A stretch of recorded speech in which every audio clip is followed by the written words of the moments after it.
esta oportunidad les voy a mostrar, les voy a enseñar cómo convertir de una imagen en texto, en Word, que ustedes puedan modificar, editar lo que deseen. De esta manera. Lo podemos hacer en línea y también con un programa, el cual es Avid Fine Reader. Lo voy a abrir. Es este. Este programa te permite digitalizar un documento escaneado.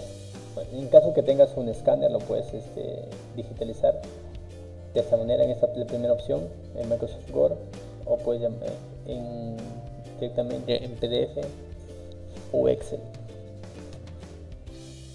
Tenemos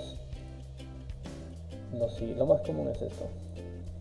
A ver, el programa va a estar en la descripción del video, la cual pueden descargarlo directamente a la página Mega de servidor Mega. ¿Cuál es este? Tiene un peso de 402 megas.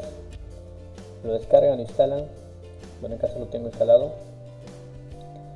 Lo que hacemos es lo siguiente: cerramos, ubicamos el documento que queremos convertirlo.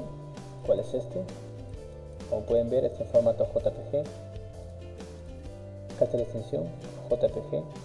Lo que hacemos es lo siguiente: arrastramos el documento hacia el programa, soltamos y esperamos que realice su proceso. Una vez terminado, nos ubicamos en la parte superior, en la cual nos muestra las siguientes opciones. Tenemos guardar documento para Microsoft Word, para Excel, PDF y más opciones. En el caso concreto, por el ejemplo que voy, lo vamos a enviar directamente al Word de esta manera. Un clic, nos pide guardar, vamos a ponerlo con el nombre convertir, está bien, aceptar. Y como vemos, el documento se ha digitalizado correctamente, en la cual podemos eliminar, corregir. Por ejemplo, vamos a hacer 3 ejemplos. De esta manera, compra-venta lo vamos a suprimir. 2014 vamos a poner 2018.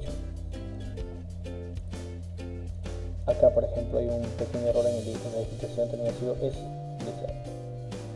de 1200 nuevos soles y acá está 2600. Lo que hacemos es suprimir y corregir, la cual nos queda el documento guardado. Podemos imprimir nuevamente, corregir unas cosas y eso es todo. Recuerden suscribirse si les gustó el video, compartir, comentar. Me pueden seguir también en mis redes sociales. Estoy como Javisame, estoy en Facebook, estoy como Javisame en Twitter también. Bueno, eso es todo. Muchas gracias.